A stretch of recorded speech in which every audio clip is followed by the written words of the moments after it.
মহান আল্লাহ তাআলার বিস্ময়কর সৃষ্টি পিঁপড়া। ক্ষুদ্র এ প্রাণীর নামে পবিত্র কোরআনের একটি সূরার নামকরণ করা হয়েছে, যার নাম সূরা আন-নামল। পিঁপড়ার জীবন পদ্ধতি নিয়ে গবেষণা করে আসছেন বিজ্ঞানীরা, যেখানে এ প্রাণী সম্পর্কে কোরআনের নির্ভুল ও নিখুঁত তত্ত্বজ্ঞান দেখে অবাক হয়ে যান গবেষকরা। কি এমন দেখলেন তারা? বিস্তারিত জানাচ্ছেন শেখ ফরিদ।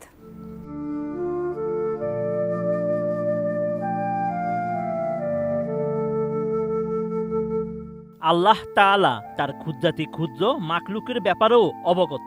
তাই পবিত্র কোরআনে সূরা আন-নামলের 18 থেকে 19 নম্বর আয়াতে পিঁপড়াদের কথোপকথন সুস্পষ্টভাবে লিপিবদ্ধ করা হয়েছে। ক্ষুদ্র এই প্রাণী নিয়ে কয়েক বছর আগেও অনেক কিছুই জানতেন না বিজ্ঞানীরা। তাই পবিত্র কোরআনকে অসার প্রমাণ করতে একদল বিজ্ঞানী পিঁপড়ার জীবন পদ্ধতি নিয়ে গবেষণা শুরু করেন। গবেষণার এক পর্যায়ে পিঁপড়া সম্পর্কে কোরআনের নির্ভুল ও নিখুঁত তত্ত্বজ্ঞান দেখে অবাক হয়ে যান গবেষকরা। মানুষের মতোই পিঁপড়ার রয়েছে সমাজ, সংসার ও রাষ্ট্র ব্যবস্থা, নিজস্ব বাজার এবং উন্নত মানের যোগাযোগ ব্যবস্থাও রয়েছে তাদের। তারা খাবার সঞ্চয় করে, আবার পচে যাওয়ার সম্ভাবনা থাকলে শীতের দিন তা রোদে শুকাতে দেয়। মানুষের মতোই পিঁপড়াদের মধ্যে যুদ্ধ বিগ্রহ ঘটে এবং চরম প্রতিশোধ পরায়ণও হয়ে থাকে তারা।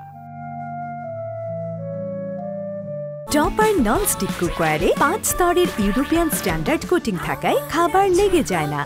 কোরআন থেকে জানা যায় পিঁপড়ারা শব্দ করে কথা বলে। কয়েক বছর আগেও বিজ্ঞানীরা ভাবতেন পিঁপড়া কোনো শব্দ করতে পারে না এবং তাদের শব্দ শোনার ক্ষমতা নেই। কিন্তু সম্প্রতি আবিষ্কার হয়েছে কিছু প্রজাতির পিঁপড়া খুব অল্প ফ্রিকোয়েন্সির শব্দ ব্যবহার করে আশপাশের পিঁপড়াদের সঙ্গে যোগাযোগ করতে পারে।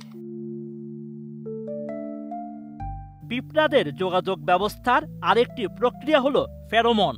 যোগাযোগের জন্য স্পর্শকও ব্যবহার করে পিঁপড়া। এটা হয় অ্যান্টেনা আর প্রথম জোড়া পায়ের মাধ্যমে। অ্যান্টেনাতে স্পর্শের মাধ্যমেও এরা পরস্পরকে চিনতে পারে। পিঁপড়া নিয়ে বিজ্ঞানীরা গবেষণা করে জানতে পেরেছেন তাদের সমাজ নারী প্রধান। রানী পিঁপড়ার জন্য খাবার সংগ্রহ করে নারী পিঁপড়া, আর সেই খাবার এবং রানীকে পাহারা দেয় পুরুষ পিঁপড়া। অর্থাৎ পুরুষরা সৈনিক আর নারীরা শ্রমিক।